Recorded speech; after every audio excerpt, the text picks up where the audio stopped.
اور آج دنیا میں دھوکے کے نام سے اگر کوئی چیز جانی جاتی ہے تو کوفہ، کسی کو اگر کہہ دیا جائے کہ کوفی ہے تو ایک محاورہ ہے، مثل بن گئی ہے کہ دھوکہ دینے والے کو کہتے ہیں، کیونکہ وہ دھوکے میں مشہور ہو گئے ہیں، بہت مشہور ہو گئے۔ تو کوفہ میں جب سر لایا گیا تو لوگوں کا ایک تانتا بند گیا دیکھنے کے لیے، اور عبید اللہ بن زیاد جو وہاں کا گورنر تھا اس کے پاس سر رکھا گیا تو اس نے اس کی بے حرمتی بھی کی، کہا حسین اگر تم یہاں نہ آتے تو تمہارے ساتھ یہ نہ ہوتا۔ اس وقت مسجد میں ایک بوڑھے صحابی بیٹھے ہوئے تھے، عبید اللہ بن زیاد امام حسین کو کیا کہہ رہا تھا کہ ختم ہو گیا جھوٹا شخص بھی اور جھوٹے کا بیٹا بھی، نعوذ باللہ۔ یہ سیدنا مولا علی کو بھی گالی تھی اور امام حسین کو بھی گالی تھی۔ صحابی رسول کو برداشت نہ ہوا، 80 سال کی عمر کے تھے، مسجد میں کھڑے ہو گئے، کہا وہ ابن مرجانہ، اس کی ماں کا نام مرجانہ تھا، اس کے باپ سے لوگ جب کسی کو عربی میں گالی دی جاتی تھی تو ماں کا نام لے کر کے کہتے کہ باپ کا پتہ ہی نہیں۔ وہ ابن مرجانہ کہ تو جس کے بارے میں کہہ رہا ہے وہ اس روئے زمین میں سب سے اعلیٰ، اس کا باپ سب سے اعلیٰ اور اس کا نانا سب سے اعلیٰ ہے، جس حسین کے بارے میں تو کہہ رہا ہے، اور میں گواہی دیتا ہوں اے کوفہ والو، یہ عبید اللہ بن زیاد کذاب ہے، دجال ہے اور دجال کا بیٹا ہے، کذاب ابن کذاب ہے۔ انہوں نے اپنا حق ادا کیا، بھری محفل میں بھی حق بات کھڑے ہو کر کہہ دینا۔ عبید اللہ بن زیاد نے اس بوڑھے صحابی کو اسی مجلس میں قتل کروا دیا، 80 سال کی عمر کے تھے۔ دیکھیں ہر زمانے میں حق بات کو ایکسیپٹ کرنے والے اور بڑھ چڑھ کر اعلان کرنے والے موجود رہیں گے، بزدل چاہے جتنے بھی بن جائیں، لیکن کوئی نہ کوئی مجلس میں رہے گا، کیونکہ اللہ کا دین ہے اور صبح قیامت تک اللہ حق بولنے والوں کو زندہ رکھے گا۔ پھر اس کے بعد یہ سر امام حسین کا دمشق لایا گیا جو ملک شام کی راجدھانی ہے۔ دمشق میں یزید کا تخت خلافت تھا، وہاں پہلے ہی سے لوگوں میں اعلان ہو گیا تھا کہ کربلا میں جو جنگ ہوئی اس میں لٹا ہوا قافلہ آ رہا ہے، امام حسین کو، ان کے سر کو اور ان کے خاندان کی بیویوں کو اور ان کے بیٹوں کو قیدی بنا کر لایا جا رہا ہے۔ امام زین العابدین امام حسین کے بیٹے جو بیمار تھے کربلا میں، وہ جنگ میں میدان میں نہیں اترے، بیماری کی عالم میں ویسی رہے، اور وہ بھی چل کر کے دمشق پہنچے۔ وہاں پر بتایا گیا ہے دمشق شہر میں تاشے بج رہے تھے، ڈھول بج رہے تھے، باجے بج رہے تھے، امام حسین کا سر آ رہا ہے تو ایک جلوس کی شکل تھی، لوگ اپنی اپنی برآمدوں میں آ کر چھتوں پر کھڑے ہو کر دیکھ رہے تھے کہ یہ جلوس آ رہا ہے۔ اس عجیب حال ہے کہ شاعر نے بہت اچھے انداز میں کہا ہے کہ عجیب امت ہے، قتل کیا شبیر کا وہ بھی نعرے تکبیر کے ساتھ، یعنی ایک طرف اللہ اکبر کہنے والے ہی ہیں اور اسی رب ذوالجلال کے سب سے پیارے محبوب صلی اللہ علیہ وسلم کے نواسے کا قتل کر رہی ہے امت، اور پھر اس کے بعد اس کو گھما بھی رہی ہے۔ جب لایا گیا دمشق تو یہ حالات تھے کہ باجے بج رہے ہیں، ڈھول بج رہے ہیں، تاشے بج رہے ہیں، اور یزید کے دربار میں یہ لٹا ہوا قافلہ جب پہنچا تو یزید نے مگرمچھ کے آنسو بہائے اور کہا حسین اگر تم بغاوت نہ کرتے تو یہ حالات نہ ہوتے، اور اگر میرے سامنے آ جاتے تو میں قتل کا حکم نہیں دیتا۔ یہ سب حالات لکھے ہوئے ہیں، لیکن میرے عزیزو ایک بات ہے میں یہاں پر کلیئر کر دیتا ہوں، بعض ایسے لوگ ہیں جو تحقیقات کی بنیاد پر یہ کہتے ہیں کہ یزید تو افسوس کر رہا تھا امام حسین کے قتل پر، وہ راضی نہیں تھا۔ ہم کہتے ہیں یہ قتل ہو جانے کے بعد آنسو بہانا اور راضی نہ ہونے کا ڈھونگ کرنا یہ بات الگ ہے۔ اگر یزید حقیقت میں راضی نہیں تھا تو امام حسین کے قتل کے سلسلے میں جتنے کوفہ میں گئے تھے ان کو پکڑ کر سزا بھی تو دے سکتا تھا، لیکن سزا کسی کو نہیں دی گئی۔ اس کا کیا مطلب ہے؟ ایک طرف تم رو کر کے لوگوں کو بتا رہے ہو کہ میں اس سے راضی نہیں تھا. اگر تم راضی نہیں تھے تو عبید اللہ بن زیاد، عمرو بن سعد، شمر، خولی، یہ جن لوگوں نے مولا حسین کے ساتھ ظلم کیا اور ان کے بچوں کو مارا ہے، یزید بھرے دربار میں بلا کر کہتا کہ انہوں نے میری رضا کے خلاف کام کیا ہے، رسول اللہ کے بیٹے کا قتل کیا، لہٰذا ان کا قتل ہوگا. کہیں تاریخ میں نہیں ملتا ہے. تو لہٰذا یہ ڈھونگ رچانا یہ ایسا ہی ہے میرے عزیزو کہ صرف اتنا بیان دے دینا کہ ہمیں کھیت ہے، ہمیں افسوس ہے. یہ تو پولیٹیشین جیسے آج بھی کرتے ہیں، سیاسی لوگ. قتل ہو جائے، پورا کا پورا گاؤں جل جائے، اور اس کے بعد تم ایک اسٹیٹمنٹ دے دو کہ ہمیں کھیت ہے، ہمیں افسوس ہے اس بات کا. تو کیا اتنا کہہ دینے سے ساری چیزیں ختم ہو جائیں گی؟ اسی لیے میں نے تقریر کی شروع میں ہی کہا، لمحے نے خطا کی، صدیوں نے سزا پائی. کبھی ایک لمحہ خطا ہو جاتی ہے اور اس کی سزا قیامت تک قائم رہتی ہے. یہی یزید نے کیا.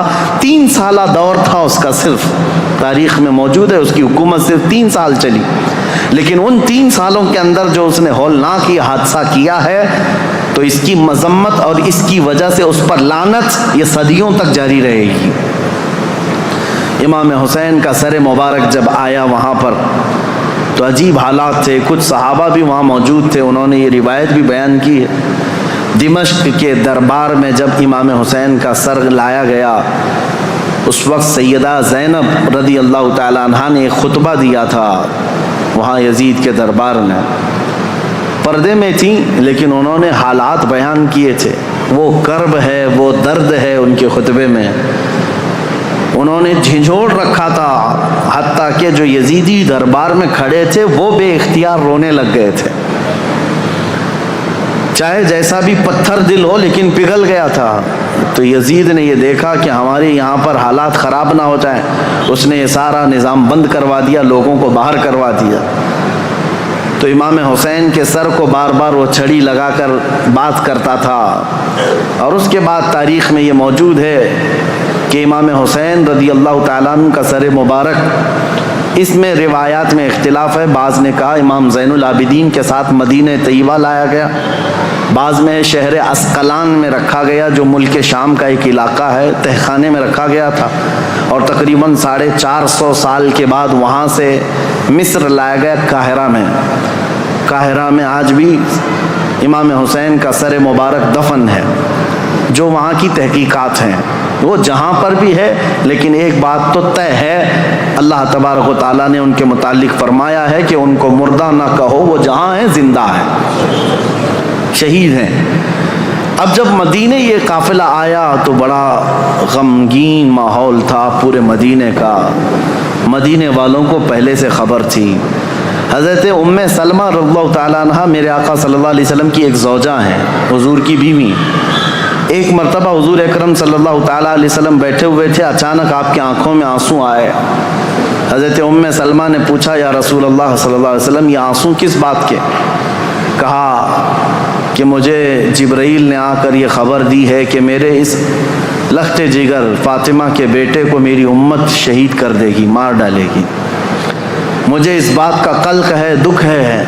اور جبرائیل نے ایک شیشی میں مجھے مٹی لا کر کے دی، وہ اس کربلا کے میدان کی، اور وہ حضرت ام سلمہ کو دے دیا. حضور نے کہا کہ یہ شیشی سنبھال کر کے رکھنا، جس دن دیکھنا کہ اس کی مٹی لال ہو گئی تو سمجھ لینا کہ میرا بیٹا شہید ہو گیا.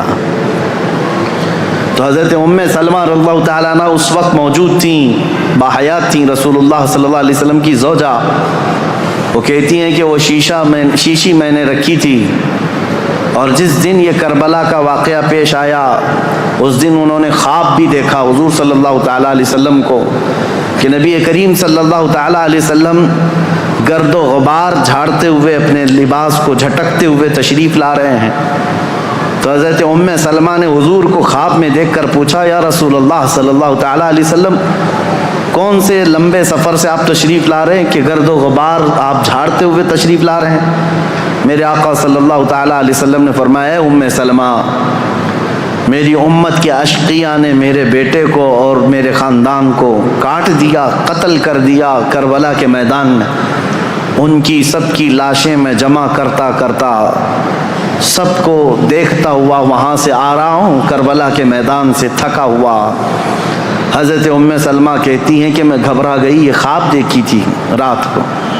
صبح وہ جلدی اٹھتی ہیں، یہ عاشورہ کا دن تھا، وہ فرماتی ہیں کہ میں جلدی سے جا کر اس شیشی کو یاد کرتی ہوں جو میرے آقا صلی اللہ علیہ وسلم نے مجھے زندگی میں دیا تھا، وہ ویسی ہی سنبھالی رکھی ہوئی تھی۔ جا کر دیکھا تو اس شیشی کے اندر مٹی نہیں، پورا خون جمع تھا۔ حضرت ام سلمہ کہتی ہیں میں نے مدینے والوں کو اسی دن اطلاع دے دی کہ اے اہل مدینہ، رسول اللہ کا بیٹا شہید ہو گیا۔ اس وقت کوئی ٹیلی گرام نہیں تھا اور نہ ہی کوئی ایسی تیز خبریں لانے والا انٹرنیٹ یا موبائل یا فون کا سسٹم تھا، مواصلات تو نہیں تھے۔ خبریں جو آتی تھی کوئی قاصد خبر لے کر کے آتا تب پتہ چلتا، وہ بھی خبریں کبھی 8 دن کے بعد 10 دن کے بعد پہنچتی تھی۔ لیکن مدینے والوں کو اسی دن خبر پہنچ گئی تھی کہ امام حسین کا قتل ہو گیا۔ یہ حضرت ام سلمہ نے خبر دی تھی۔ مدینے والوں نے آ کر کے پوچھا کہ یہ حالات ایسے ہو گئے۔ اس کے بعد پھر اس دن سے لے کر ہر دن مدینے والے انتظار میں رہتے کہ رسول اللہ کا یہ خاندان اہل بیت کب یہ واپس مدینے آئیں گے۔ تو ملک شام سے وہ لوگ واپس جب مدینے آ رہے تھے تو پورا مدینہ باہر نکل گیا تھا، پورا مدینہ باہر نکل گیا تھا۔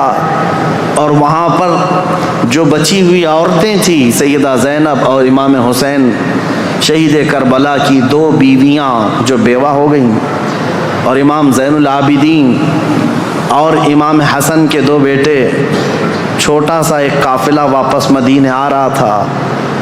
تو مدینے والے کہتے ہیں جیسے ہی وہ قافلہ مدینے کے اندر آیا تو لوگوں کی ایسی چیخیں بلند ہو گئیں، لوگ دیکھتے رہ گئے، کیونکہ رسول اللہ کے گھر کے کچھ افراد مدینے میں ابھی بھی موجود تھے۔ حضرت بی بی صغرا اور امام حسین کی اور ایک بیوی یہاں پر موجود تھی۔ سب انتظار کرتے رہ گئے، اور جیسے ہی یہ لٹا ہوا قافلہ آیا تو مدینے والے کہتے ہیں ایک وہ دن تھا جب رسول پاک صلی اللہ تعالیٰ علیہ وسلم کی وفات ہوئی، اس دن مدینہ سب سے زیادہ رویا تھا، اور دوسرا یہ دن تھا جب امام حسین کا قافلہ، لٹا ہوا قافلہ مدینے میں داخل ہوا تھا تو مدینہ سب سے زیادہ رویا تھا۔ امام زین العابدین بیمار سجاد جیسے ہی مدینے میں داخل ہوئے سیدھے روضہ رسول پر حاضر ہوئے، اپنے اس قافلے کو لے کر روضہ رسول پر حاضر ہوئے۔ لوگ دھاڑے مار مار کر روتے تھے۔ امام زین العابدین کربلا کی پوری داستان رسول اللہ کو سنا رہے تھے کھڑے ہو کر، کہہ رہے تھے یا اللہ کے رسول، نبی محترم، نبی محتشم، آپ کے اس لاڈلے نواسے کو جو آپ کے کندھوں پر بیٹھ کر سواری کرتا تھا، آپ کا وہ لاڈلا نواسا جو آپ سجدے میں جائیں تو پیٹھ پر سوار ہو جاتا تھا، اس لاڈلے نواسے کو اشقیاء کی جماعت نے بغیر پانی دیے، بغیر کھانا دیے ذبح کر دیا۔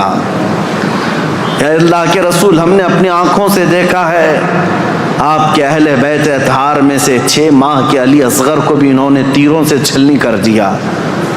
آپ کے گھر کے ہر جوان بچے کو گھوڑوں پر سے دوڑا کر کے ان کی لاشوں کی بے حرمتی کر دی۔ جب امام زین العابدین رو رو کر کے یہ بیان کرتے تو مدینہ، جتنے لوگ تھے مدینے کے وہاں موجود، سب چیخیں بلند ہو گئی۔ کئی لوگ تو وہاں غش کھا کر گر گئے تھے اس غم کی داستان پر۔ اس کے بعد امام زین العابدین جب تک زندہ رہے کبھی ان کو کسی نے ہنستے ہوئے نہیں دیکھا، کبھی مسکراتے ہوئے نہیں دیکھا۔